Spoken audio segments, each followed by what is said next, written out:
Valentine's Day has passed, but love lingers. And sometimes after all the chocolates, all the grand gestures fade away, we're left sitting with deeper questions like, what does love look like beyond the fairy tale? What does it look like when everything else is stripped away?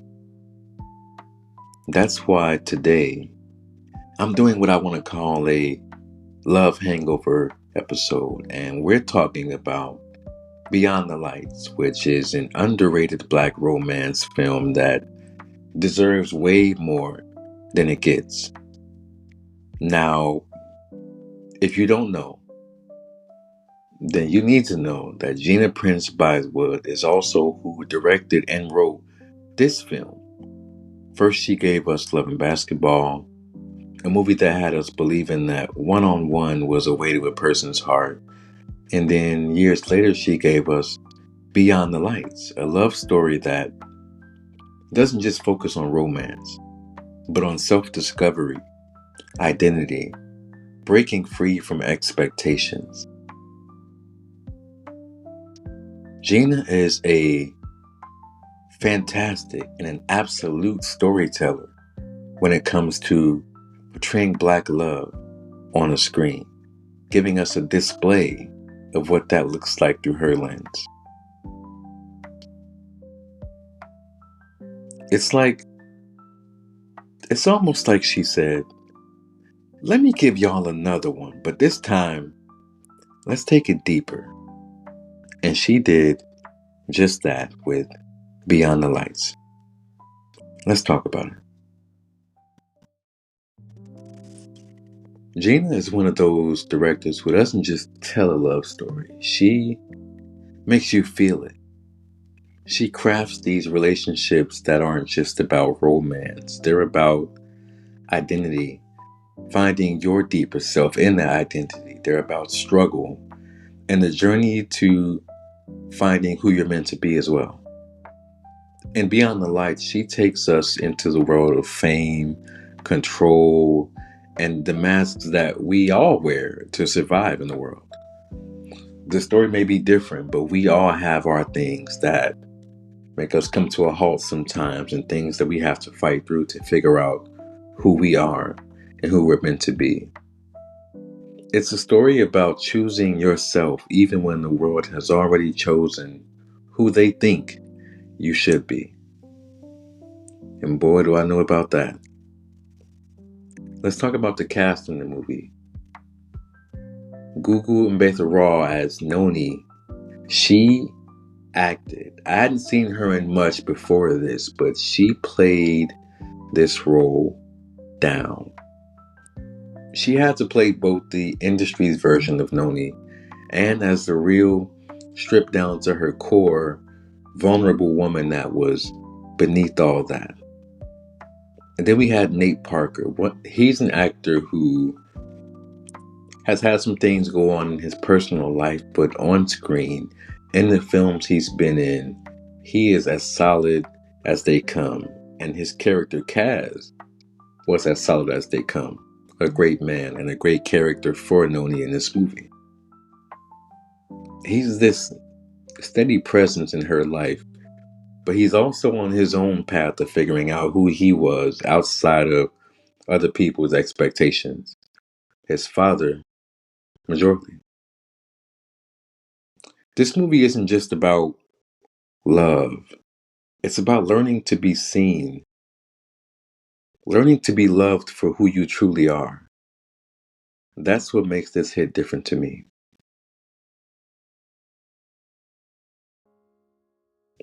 Now, I love talking about soundtracks, and I wouldn't be myself if I didn't talk about this soundtrack. Listen, the Beyond the Lights soundtrack is slept on, but primarily for one song in particular. Let me tell you about the moment that really hit me for the first time. It was the first time I heard Fly Before You Fall by Cynthia Erivo.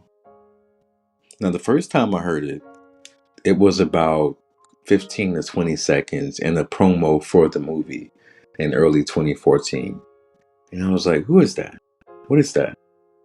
But I couldn't find the full song yet. So I saw the movie, and I saw it after a long day of work and classes. It was my last year of college, and I'm just watching this movie, not expecting much, but I was like, I like Nate Parker, and I also want to hear more of this song that I heard a couple weeks ago and see what that's about and see who that is. So I went to go see it, and I absolutely loved the movie. The Nina Simone representation in Blackbird, it was just all fantastic. But Fly Before You Fall was just, I was not ready. I was not ready. I had no idea who Cynthia was before this movie and before this soundtrack. But after hearing that song, I was like, who is this woman? And why does it feel like she's singing directly to my soul? Part of me doesn't like that because I don't like feeling those kinds of emotions. But every word she said in that song kept like pulling me in. So I did the Googles like nobody's business to find out more about her. And she hadn't had much on her belt yet. Like she hadn't had much on her credit list yet. There were small things here and there. But this was, in my opinion, her breakout song that made her voice be heard on a more grand scale, because this was a movie that was released nationally, and the song was in the film twice, and it also played in the end credits. So you got to hear that voice and say, who is that? And I'm sure people did, like myself, because the things she went on to do, crazy. It was about stepping into the unknown and taking that leap when you're scared. That's what this song was about to me. And I think that's why it hit so hard, because she was telling Noni's story, telling her story and talking about her internal voice, her breaking point, and her awakening, all wrapped into one. Not being afraid, all at the surface. And speaking of Cynthia, just look at her now. While some people don't love her for numerous reasons, you can feel how you want to feel, right, about her personal life. But I don't care about her personal life. I'm talking about Cynthia, the performer, Cynthia, the voice, Cynthia, the powerhouse. From this one song and Beyond the Lights to dominating Broadway, winning a Tony, a Grammy, an Emmy, and now playing Elphaba, the beloved character in Wicked. And not only did she play Elphaba, I think she took that role to another level. And I cannot wait for part two to drop. I'm like, I need part two to drop ASAP, like as soon as it possibly can, because I need to hear those songs. I need to hear her take on As Long As You're Mine. Let me not get too much into my theater bag, but if you know that song and how it originally sounds, I can only imagine how Cynthia sounds singing it. And her talent was always there, but it's incredible to see the world finally catching up to her and to her gifts. Part of me feels proud, to have heard her on this soundtrack. And like I said, by 2014, she hadn't done too much on a big global scale. And to see how she ended up being in, The Color Purple, to all these great shows and these great roles and singing these fantastic songs, that she is one of the voices of today.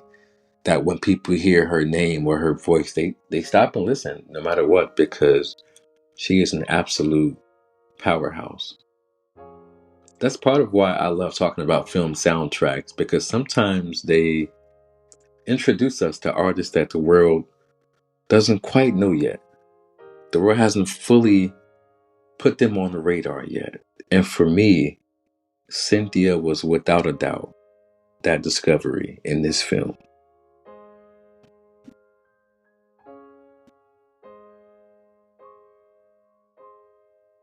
Now let's get into the visuals because this film is absolutely stunning. The lighting choices were fantastic. I mean, are we surprised? Because, like I said, Gina Prince did Love and Basketball. And in this, it seems like her and her cinematographer really knew what they were trying to do and what they were going for.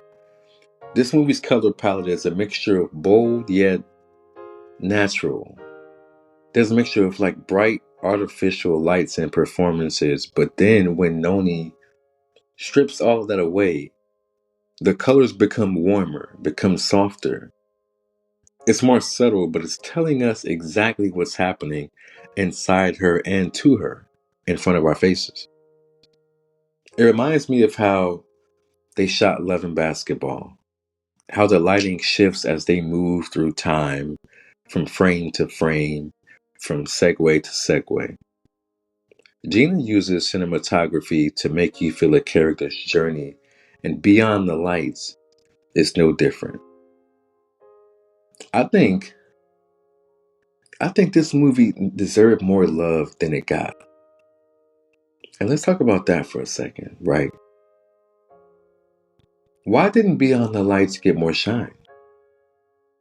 Maybe it wasn't marketed well. Like I said, I saw it and I had heard of it. But then again, if you all can't tell by now, I'm a different kind of person. Right? So I see and hear about a lot of things that people won't hear about for 20 years. I'm just tapped into the film, acting, singing. I'm tapped into that culture more than the average person would be. So things that aren't marketed well will still reach me because I'm always in those places, in those spaces, in those rooms where these things get discussed. Maybe because people didn't take it seriously. And maybe that was because it wasn't a traditional rom-com, if you will. Whatever the reason, I think it deserves its flowers. This is a movie about love, yes, but more importantly, it's about becoming you, becoming who you were meant to be all along.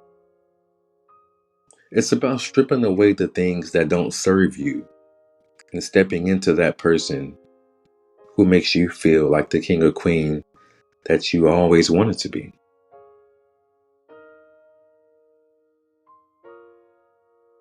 And I love that Gina keeps telling these kinds of stories, right? She definitely has a niche. From Love and Basketball to Beyond the Lights to The Woman King, she's giving us depth, complexity, and ultimate power in Black storytelling from a Black POV, especially a Black woman. And I will always support that until my dying day. So, as we wrap up this quick love hanger episode, I want to leave you all with a question. What's a Black love story that doesn't get the flowers it deserves? Because for me, Beyond the Lights is absolutely mine. What's yours? Hit me up and let's talk about it. And also, if you haven't seen this movie, please go and watch it. Experience it. Let that music hit you. Let the visuals move you. And let Noni's story remind you that love, real love, only works when you show up as your true self. Because showing up as someone else will never get you far. And we all want to go as far as we can in this world, in this thing that we call life. Now, next episode, we're switching things up just a little bit. We're leaving love stories behind temporarily and stepping into something deeper. Mystery, family secrets. That's right. We're heading down to Louisiana for a cinematic classic. And that classic is Eve's Bayou. If you know, you know. And if you don't, boy, are you in for a ride. Because this movie is, you know what? I'm going to save that for the next episode. But make sure you come back. And also make sure you're following the socials. Follow the Cinematic Soul on Apple and Spotify podcasts. Follow the socials. Stay updated. Drop your thoughts and tell me what movies you want to hear about.